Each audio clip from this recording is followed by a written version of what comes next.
Today, we're replacing the up and down switch on this Thermador / Bosch countertop stove. It's the one with the downdraft. This is the downdraft fan. I've got it partially disassembled. This plate goes right here. There's two filters that go there. It goes up and down. What happened here is my son spilled some water, a cup of water spilled over the countertop. And when this was down, sitting flush with the countertop, it shorted out this little guy right here. This is the switch. You push it once, it goes down, push it again, it goes up. There's also a dial that goes here that I'll show you when I'm reassembling it that controls the fan speed, either off, 1, 2, or 3. I was able to find brand new, a replacement switch from Bosch, and we're gonna be installing this here in a second. Let me show you how this stuff comes apart. So this goes right here. In order to take it out, you just slide it upwards, comes right out. The topper that goes on top, the valence, you've got one screw right here and one on the other end that holds that in place. You take those two out, a couple end caps come off, and it pops right out from the top. You've also got a screw right here. So this is normally down flush with the bottom. You've got one screw right here, and you've got one a little bit further down right around here that if this piece, you see this hole right there, if this piece slides all the way down, it's down there. And those line up with these two when this assembly is in. So you unscrew this one, be real careful not to have them fall into the abyss down there. Have your finger or something down below ready to catch it. And then you should be able to slide this guy and this guy up together. They might get bound up on this little screw hole because it's indented into the metal. So you might have to put a little flathead screwdriver in there, make a little bit of space as you gently pull this up. Now, once you have it pulled up, this switch right here would normally be coming through this hole. And it's got a nut that holds it captive in place that goes on from this side.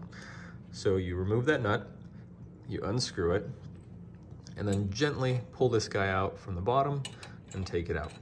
Now you notice I have not unplugged the connectors here just yet. Let me show you why. Now here's the view from the back side.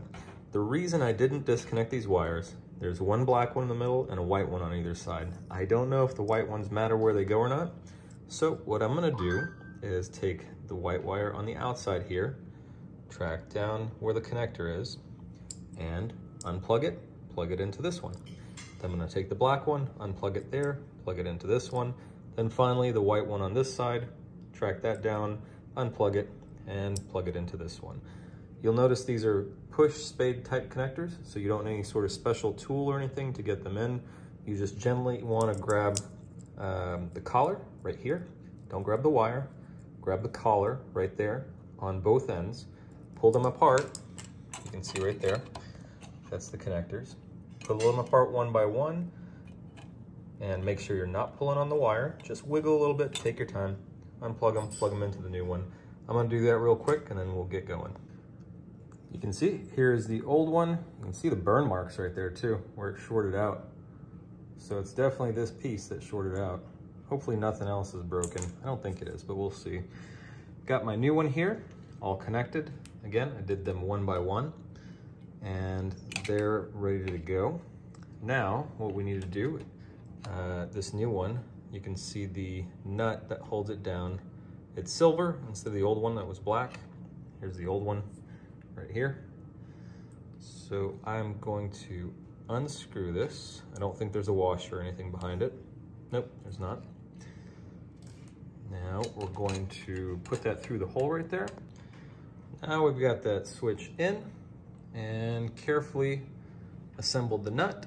Make sure you don't cross thread it. Make sure it's nice and firm. Tuck all your wires back in there. Line this tab up with this assembly and gently pry it back down. You're gonna notice that this thing binds up on the housing, the metal housing here. So again, put a flathead screwdriver right here, push a little, make some clearance, and gently work its way down. Now that we've got the switch and all the sheet metal back in where it's supposed to be, before I put any screws or the dial or anything back in, I want to make sure it works. So I went ahead and plugged it back in. and let's test it.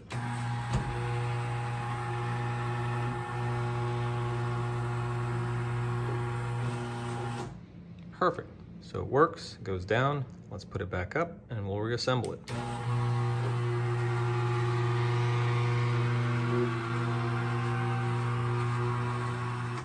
There we go. So I'm gonna go ahead and start here with this sheet metal screw and that one down there. Then we'll put the valence on top and we'll put the 2 outside screws back on.